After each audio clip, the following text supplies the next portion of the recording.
It's time to duel! Alright!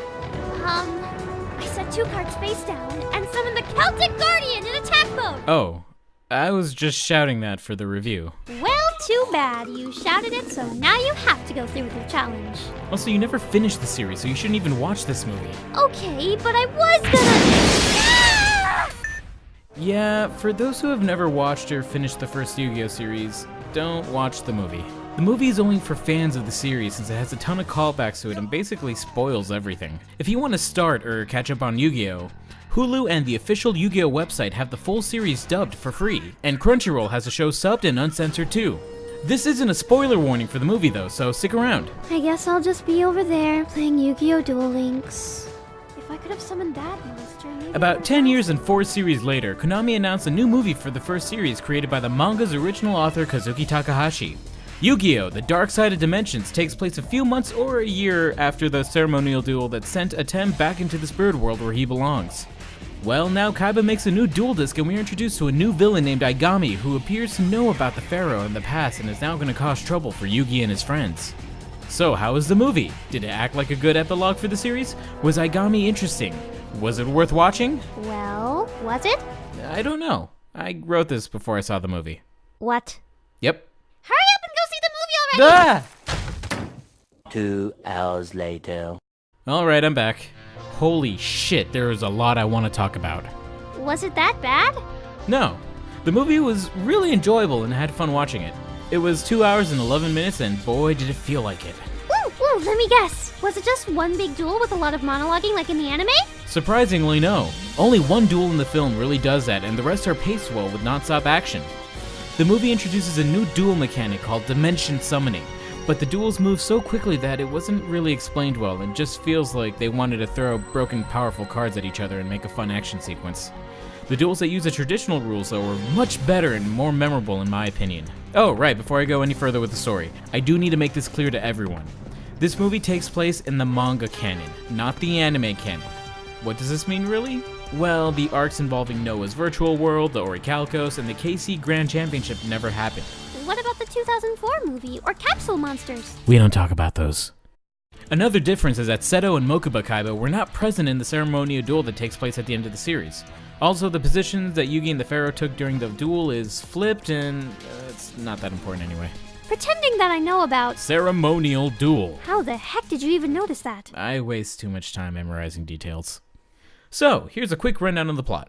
Kaiba creates a space elevator for some reason as he thinks it will help him bring back the Pharaoh for a rematch since he somehow believes Yugi's story that there was an ancient Egyptian Pharaoh living inside of him that did all the dueling. Well, this is a guy with a dragon fetish and a jet modeled after his waifu. Oh wait, you said that movie wasn't canon. Actually, the jet does appear in the movie. I'm just gonna go back to playing Duel Links. Oh, speaking of that, there is a 2-chapter manga special that takes place before the movie called Transcend Game that explains how Kaiba got the idea for bringing back the Pharaoh and I guess the space elevator. In this manga, he's testing out this new VR dueling MMO called Duel Links. Oh. Oh my god, Kaiba, my addiction to this game is your fault. Back to the movie. There's this new guy named Aigami who's clearly up to no good and has a magic box that can transport people to another dimension. He's out for unspecified revenge and wants to take it out on both Yugi and Kaiba to achieve his goals. Yugi and friends, on the other hand, are approaching graduation and are just tied into Kaiba and Aigami's crazy schemes, and it's up to Yugi to set these two straight. Like I said earlier, the movie feels a bit long, and this is mainly due to Aigami's introduction and background info being shoved at various parts of the movie. While I don't hate Aigami as a character, they could have worked on this a bit to let the movie flow better. Other than that, I can't really think of any other flaws with the story. Without going into too much detail, the plot sort of felt like the 2004 movie plot, just with better character motivations with the villain and Kaiba, and a better focus on what it wants to do, while also tying it to the original story really well. I thought you said we don't talk about that movie. I know what I said. But now it's time to talk about spoilers, so click here if you want to skip to the next section. Oh, would you look at the time? It's time for me to do my vocal warm-ups. One thing that the movie reveals is that Shadi, the owner of the Millennium Key, was the caretaker to Aigami, Diva, along with his sister Sarah and a bunch of other kids. I always felt that Shadi was just there to expand the plot in the original show and manga, so seeing this really helped flesh out his character more. Though the Plana magic stuff is kinda weird and I still don't understand the exact purpose for why it exists, having Yami Bakura as a true target for Diva's revenge actually caught me off guard and it was a really great plot twist. Diva didn't end up just being a random villain upset at the pharaoh like all the other villains in the anime. Also, Kid Yami Bakura was adorable and hilarious and I want to rewatch the movie just for that scene.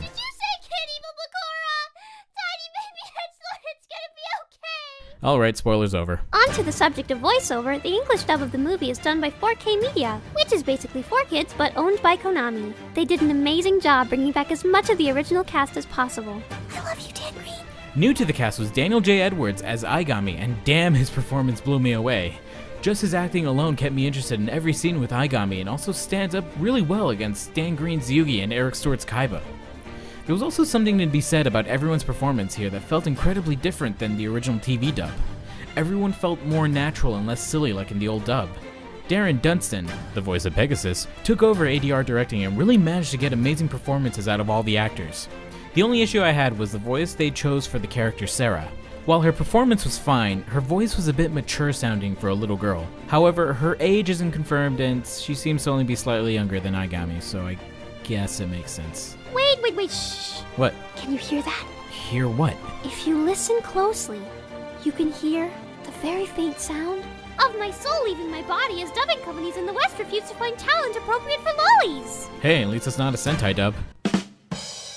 4K Media also supplied their own music tracks for the movie, and while it's nostalgic for people who watch the dub, those who are wanting the Japanese music will be disappointed. Also, they gave a free gold secret rare Obelisk the Tormentor card with each ticket, and damn, does it look really nice. Oh, look at me. I'm Daniel. I live in a stupid city that has the movie not 2 hours away, and I get a cool children's trading card. I just want to see the movie. Yeah. The list of theaters that are showing the movie is pretty small. If the movie happens to be in your area and you are a fan of Yu-Gi-Oh!, I highly recommend checking it out. If not, well, I guess keep your fingers crossed for the Blu-ray and DVD release. So with that, we give... You give. Right. So with that, I give Yu-Gi-Oh! The Dark Side of Dimensions a... out of 10. We hope you guys enjoyed this very sudden and horribly one-sided review. We've got plans to make more reviews, some of shows that have been requested in the comments. And some other shows that aired last season. Maybe. Maybe not. College is tough.